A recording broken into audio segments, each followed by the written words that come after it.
This is Jazz of Jazz is Sin, and I'm coming on today to talk to you a little bit about my military background and my medical, actually. I don't feel there's enough information out there about what we go through physically when we're in training and just being in. I came into the service in 2008.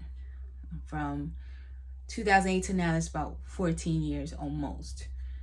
August will make my 14-year date. So, body's been through a couple things.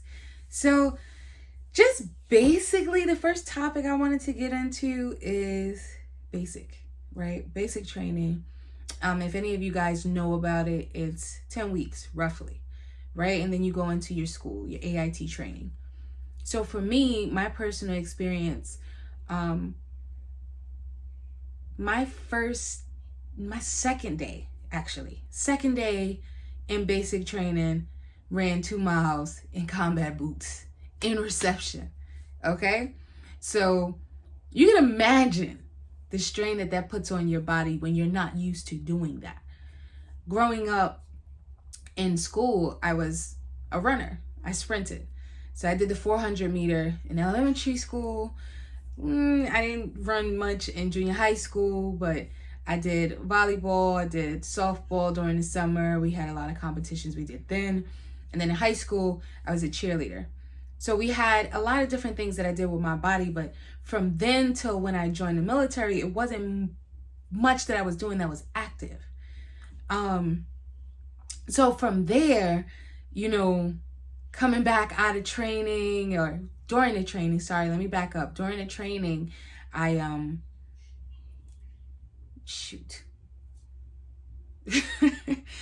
I had a brain fart really quickly. So during training, I hurt myself 2 times in basic. Never went to sick call because there's a thing as the sick call ranger. That is one of the things that you never want to be. You don't want to be the person to get restarted. And military wasn't in my family. So this was just, me coming in and me learning from my peers. So sick call ranger wasn't what you wanted. So you toughed it out. You had to be that soldier, right? We're expendable is what I was told at that time. So I ran through it. I ran on 2 sprained ankles for 10 weeks straight. Okay? Through basic. In pain, but I never went to the doctor. I got to, Fort Lee. I did Fort Lee. I love Fort Lee, Virginia. I went there and I did my AIT. That's training for my job. And same. But it was my best run time. I was still running on sprained ankles. I even got in trouble once. I'm not going to shout out my sergeants or whatever the case may be, but had the iron mic back and forth, different things. And although it was fun at the time, I didn't know the damage that it was putting on my body. I didn't know what was happening to me. So I just didn't say anything. I'm Jasmine. I'm from from the hood. I'm from the projects. We jumped gates. This was our thing. We played manhunt. So for me, going through combat training, it was light. This wasn't supposed to be pain for me. This was supposed to be another obstacle that we had. We used to ride rollerblades into the wall. These were the type of children that we were. This is what I did. So being that 21-year-old, that 20-year-old in the military, it was just come on, Jazz, you can do this. Let's stay focused, right? So when I got home, about 2 years later, after I had my daughter, I had training. So load up, go to the training site. My sergeant at the time picked me up. He's like, let's go. We're going to go do a supply run. We go do the supply run. And we were in a Humvee. And this particular site was, the ground wasn't level. I'm going to put it like that. I got out the vehicle and I fall in a ditch. Directly in a ditch. Open the door, fall out the vehicle, fall into a ditch. Now, I wish I could say, you know, I was fireman carrying a soldier through Afghanistan. I'm running, I'm ducking cover. You know, I wasn't. I fell out of a vehicle, guys. That's what happened. And I fractured my ankle. Boom. Had to be sent home, whatever the case may be. Went through crutches. I went through out processing. It was horrible. Another time, getting on the bus. Now, I really didn't address the issue with my ankle, but it was documented and different things, you know, the legalities. I had an LOD, all right? Line of duty, if you don't know what that means. Getting on the bus. Actually, I was getting off the bus. Getting off the bus. Lost balance, ankle was unstable. Boom, caught it. Another injury. Another LOD. Again, I wasn't taking fire. None of that. I was in garrison, getting off the bus with my gear, caught it. Off balance. I don't know what happened, right? I don't know if it was the ankle, what. Now, mind you, my ankle is still fractured. I had turned down the surgery. I had children at the time. I'm like, you know, I don't want the VA to do a surgery on me to fix my ankle. Like, you have to break it to fix it. And I'm like, I gotta chase my kids. Like, there was, yeah, that's a whole nother story. Let's forward it up some years, okay? I had a couple laparoscopic surgeries. We had some things going internally in my stomach. I get to my first deployment. Nope. Yeah, first deployment. Thinking everything's fine, and one day I go to work and I'm in severe pain. I am in so much pain. I didn't know what to do with myself, but I kept moving because, of course, I'm a soldier. I don't have my family with me. There's nobody I really felt comfortable enough describing the type of pain that I was in or where it was coming from or what I thought it was coming from. So I was trying to tough it out, but my mentor, I love this woman to death. My mentor was paying so much attention to me. She's like, Jenkins, what's wrong with you? And I'm like, nothing, sorry. Like, my stomach is hurting. Like, it's been hurting for a while. She's like, you gotta go to the bathroom. I'm like, nah, I ain't gotta go to the bathroom. Like, it's not that type of stomach pain. And she's like, I've been watching you. And she's like, something's up. She's like, I think you're putting on a good front, but you need to go see the doc. So I'm like, okay. She made me go to sick call. She would not let me stay in the office. I had to go to sick call. So I get to sick call. The doctor takes my vital signs. He's like, yeah, Jinx, you gotta go. And I'm like, go where? They rush me to the Kuwaiti hospital, bags. Yo, when I tell y'all, this was something straight out of Resident Evil, okay? Yo, the screen was moving. It was sterile white. Like, I thought I was finna die. I thought I was gonna wake up and have to battle the nemesis. All right, y'all. I thought it was going down. I was about to be a super soldier. I was gonna be outside. Man, this was scary, okay? I didn't have my family with me. My fiance at the time was home. Like, I couldn't call my mom. And they had to take my right ovary, my right tube. I had an 8-centimeter cyst. So, emergency surgery. They told me if I didn't come in, I could have had a ruptured ovary and potentially I could have died. So, yeah. Had that surgery overseas by myself. First time, okay? Then, a couple weeks after that, I get back into the swing of things. I'm moving around. I go to the doctor for a follow-up. And she's like, didn't you tell me you had an IUD? And I'm like, yeah. She's like, I don't feel it. What you mean you don't feel it, ma'am? She said, I don't feel it. You need to have a surgery. I'm like, a surgery? I'm like, nah, I don't. She's like, let's do some scans, see what it is. And yeah, scan came back. IUD attached to my uterus. Boom, another emergency surgery. This time, this one was on post.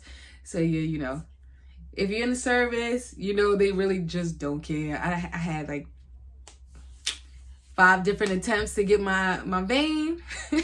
Lost my military bearing. You know, had to push a couple people off of me. It was bad, okay? It was bad. Let's get back into, you know, this medical thing here that I'm going through. Okay, so after I get home, I go through a series of tests. I have to have x-rays, MRIs, different things. They scan my knees, my ankle again.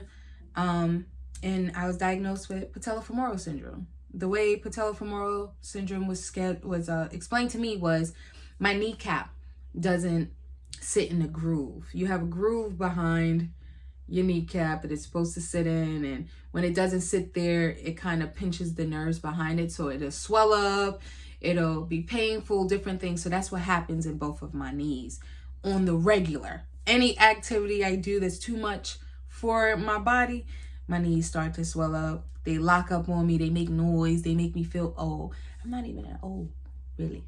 But if you ask my kids, that's another story, okay? Ankle is still fractured. They had offered again to do a surgery. No, thank you. We're not doing that. I'm sorry. I don't want a surgery on my ankle. I got kids to chase, all right? At this time, I got 3.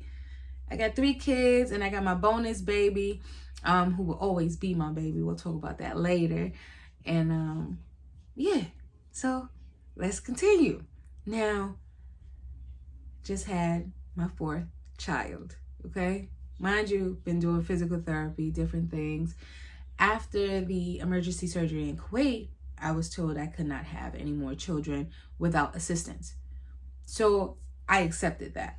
I took that into me like, hey, you know, we just can't do it anymore. I'd already had 3 before I went on deployment. So I'm like, you know, 3 kids is enough. I was fruitful, father, you know.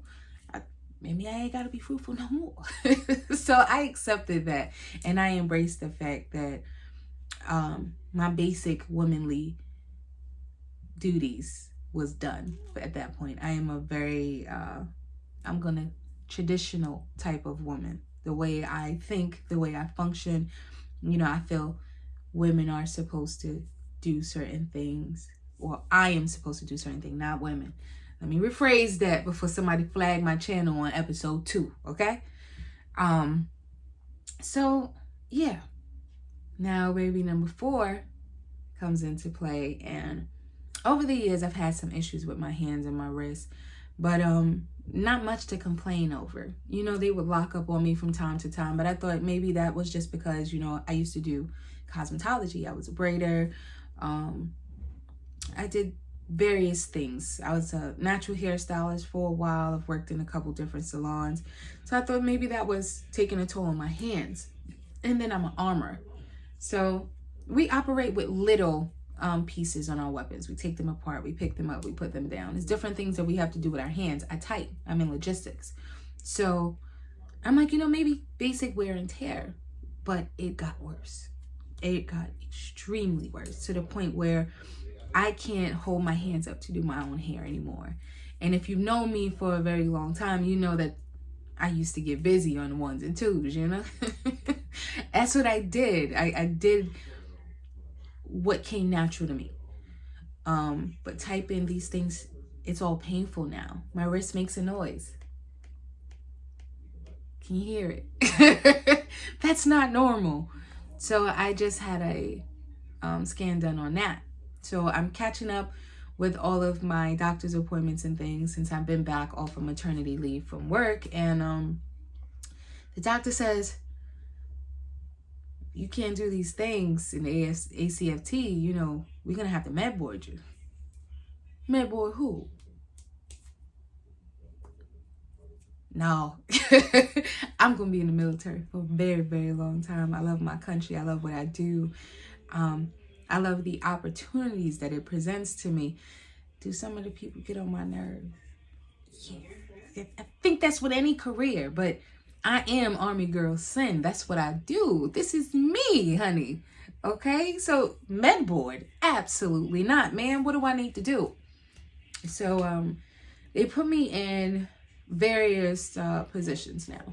So, I have to go get these full panels done. I have to go back to physical therapy.